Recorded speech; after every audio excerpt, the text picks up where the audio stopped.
بس هو مش عاجبني بصراحه. لا مش فكره ان الفيديوز بتاعتك ممكن تغير حاجه دي لوحدها فكره حلوه. فكره انك تروح مكان تلاقي حاجه مش عاجباك تتكلم تقول رايك سواء في فيديو او حتى في دايركت فيدباك مع صاحب المكان او باريستا، وتيجي بعدها تلاقي الحاجه اتغيرت، تلاقي الحاجه اللي ما كانش عليها سعر بقى عليها سعر، تلاقي القهوه اتعمل لها دي جازنج مظبوط واتعملت بشكل احسن، تلاقي بقى في فرايتي اكتر في المكان. بيحسس الواحد ان ممكن يكون اللي بيعمله ده مش مجرد هوايه ولا ان احنا بنعمل حاجه، لا احنا مش عارف.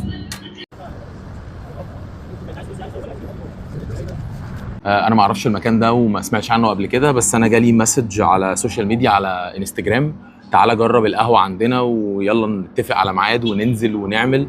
بس انا بصراحه صحيت الصبح النهارده وقلت اجي ما اعملش اي حاجه غير ان انا اجي اجرب القهوه مع نفسي. انا ما جبتش حاجه غير الفلات وايت بصراحه، لسه صاحي فمش عايز اكل حاجه تانية، وخلينا كده ندوق مع بعض الفلات وايت هو الجو حلو بصراحه، يعني الجو مشجع ان القهوه تبقى حلوه، بس اتمنى ان القهوه تبقى حلوه زي الجو يعني. انا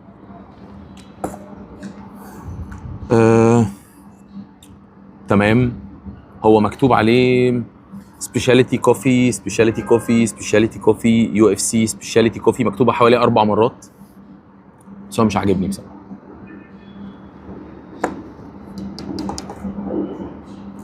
لا مش عاجبني. المكان حلو يعني، خلينا نتكلم على ايجابياته وسلبيات. المكان حلو قدام الجامعه الامريكيه، القعده اندور تحت وفوق او الدور تحت وفوق، الباريستا لطيف جدا، الميوزك لطيفه، كل حاجه حلوه، بس القهوه مش عجباني. القهوه مش حاسس باي نوتس، حاسس بقهوه تقيله من غير اي نوتس. الفومينج بتاع القهوه تقيل قوي وكثيف قوي ومش فلات وايت تماما. لا في المجمل مش ده ذوقي، ممكن يبقى ذوق حد تاني في القهوه يعجبه وينبسط بيه، بس في المجمل ده مش ذوقي انا في القهوه. انا هشربها بس عشان افوق كده، عشان انا لسه صاحي وما شربتش قهوه، وده اول فنجان اشربه في اليوم، وبالمناسبه اول فنجان بتشربه في اليوم لازم يبقى حلو.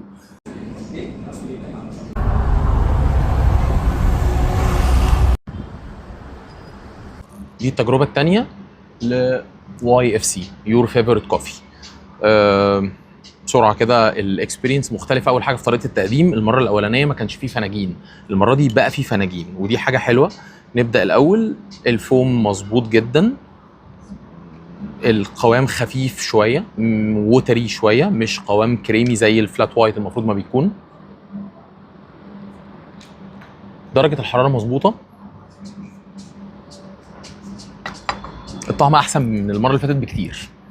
طيب هل الباريستا مختلف؟ لا هو نفس الباريستا اللي كان موجود. اي ثينك ان اسمه ليل، انا حتى عرفته لان شكله مميز واسمه مميز. القهوه المره دي مختلفه مختلفه. مفيش الباكج اللي كنت حاسه في المره الاولانيه زي ما يكون في عيب ليه علاقه بالتخزين، وفي نفس الوقت مفيش الاحساس بالعطش اللي جالي بعد ما شربت على طول هنا كده. لا انا حاسس المره دي ان انا حاسس بالنوتس بتاعه المكسرات قوي، واضحه باينه، خصوصا اللوز. وفي نفس الوقت الفلات وايت ده معمول حلو بغض النظر ان قوامه خفيف شويه وده ليه علاقه بالتفويم، بس قوامه مقبول جدا ودرجه حرارته مظبوطه، الفوم بتاعه مظبوط وطعمه كمان حلو. نيجي بقى للالموند كرواسون، هي عليها لوز كتير قوي من فوق، انا ما اعرفش ايه اللي فوق ده، يعني اول مره تتقدم لي بالمنظر ده، بس ده ايه؟